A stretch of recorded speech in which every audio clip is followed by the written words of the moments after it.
भारत देश को उसकी सबसे सफल और सबसे बड़ी आईटी कंपनी देने वाले इंसान की बात करने जा रही हूं, जो जितने सफल एंटरप्रेन्योर रहे हैं उतने ही कमाल के इंसान। मैं आपको बताना चाहूंगी, साल 2020 में जब सर रतन टाटा को लाइफ टाइम अचीवमेंट अवार्ड से नवाजा जा रहा था, इन्हीं के हाथों ये किया जा रहा था और इन्होंने सर रतन टाटा के पैर छुए थे out of respect. Isn't that awesome? मैं बात कर रही हूँ इंडियन आईटी सेक्टर के the father of Indian IT sector, Narayana Murthy की। ये कहानी इतनी ज्यादा इंस्पायरिंग है और ऐसी ही कहानियों के लिए जरूर से सब्सक्राइब करें इस चैनल को। शुरू करते हैं इनके जीवन के बारे में।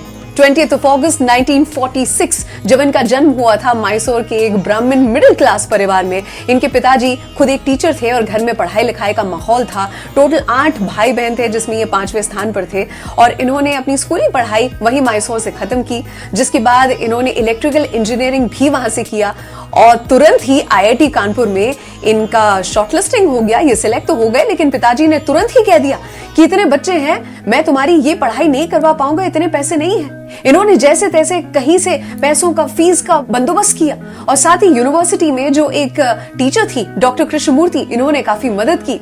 इन्होंने अपनी बैचलर्स डिग्री जो हासिल की थी, इलेक्ट्रिकल इंजीनियरिंग की डिग्री हासिल कर ली, जिसके बाद ये मास्टर्स करने ही वाले थे। इनका आईटी सेक्टर से कोई लेना देना नहीं था, लेकिन इन्होंने एक सेमिनार अटेंड किया जहां पर इनका दिमाग जो था पूरी तरह से खुल गया, जब इन्होंने जाना कि कंप्यूटर, साथ ही सॉफ्टवेयर और आईटी इंफॉर्मेशन टेक्नोलॉजी पर इंसान इतना ज्यादा आने वाले कल में डिपेंड करने वाला है कि इन्होंने आईआईटी कानपुर से कंप्यूटर साइंस में डिग्री हासिल कर ली।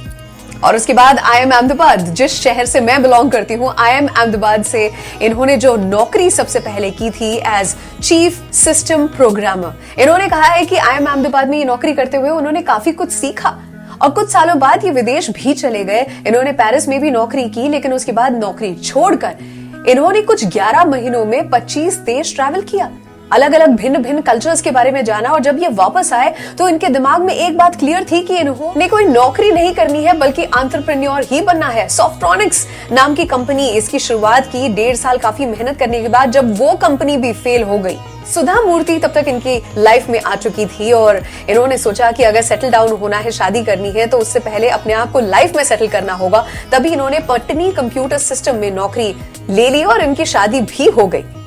लेकिन अंदर से जो एंटरप्रेन्योर था वो चीख चीख कर कह रहा था कि तुझे क्या करना है। उन्होंने सुधा मूर्ति से उस समय पर 10,000 रुपए उधार लिए और अपने जितने जूनियर थे, 6 जूनियर्स, उनके साथ मिलकर उन्होंने कंपनी की शुरुआत की, जिसका नाम था इन्फोसिस। अपने घर के फ्रंट रूम को इन्होंने ऑफिस बना दिया। 1 साल लगा इस ऑफिस को अपना टेलीफोन पाने में, पहला टेलीफोन पाने में। पहला कंप्यूटर 3 साल बाद आया और एक अमेरिकन कंपनी से कुछ ही समय में फंडिंग भी आ गया और फिर जॉइंट वेंचर की शुरुआत भी हो गई।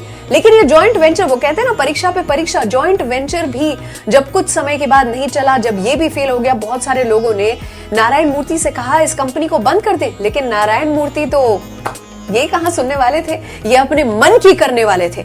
इन्होंने देखा कि धीरे धीरे करके ये जो मुश्किल समय था ये भी टल चुका था।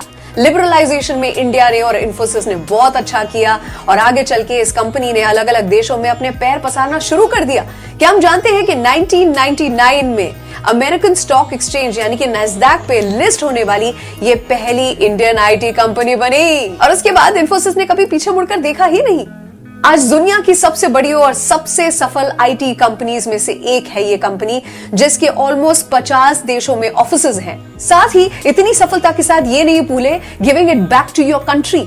1996 में इन्फोसिस फाउंडेशन की शुरुआत हुई थी और जिसके जरिए रूरल डेवलपमेंट, साथ ही गरीबों के हेल्थ और एजुकेशन के लिए काम किया और नारायण मूर्ति को पद्मश्री, पद्म विभूषण से भी सम्मानित किया गया है उनके जीवन में। 2 लाख लोग आज उस कंपनी के लिए काम करते हैं, जिसकी शुरुआत 10,000 रुपए से हुई थी और आज अगर मार्केट कैपिटलाइजेशन की बात करें तो 3 लाख करोड़ है। सफल साथ ही humble, what a deadly combination. Narayana Murthy, thank you for teaching us. Situations के आगे झुकना बिल्कुल नहीं है, लड़ते रहना है till the very last moment, जब तक सफल ना हो। अगर आपको ये कहानियां पसंद आती हैं तो हर सोमवार, हर गुरुवार यही रखती हूँ मेरी इस ऑफिशियल यूट्यूब चैनल पे। जरूर से लाइक करें, शेयर करें, कमेंट करें और इस चैनल को सब्सक्राइब करें। आरजे अर्चना जानी यूट्यूब पर इस चैनल को सब्सक्राइब करें ताकि जब भी मैं एक कहानी रखूं आप तक ये बात पहुंच जाए। अर्चना की ओर से ढेर सारा प्यार। સલામ દુઆ વણકમ પ્રણામ સત શ્રી અકાલ. કેમ છો? સારું છે? વિશ્વ આખું મારું છે.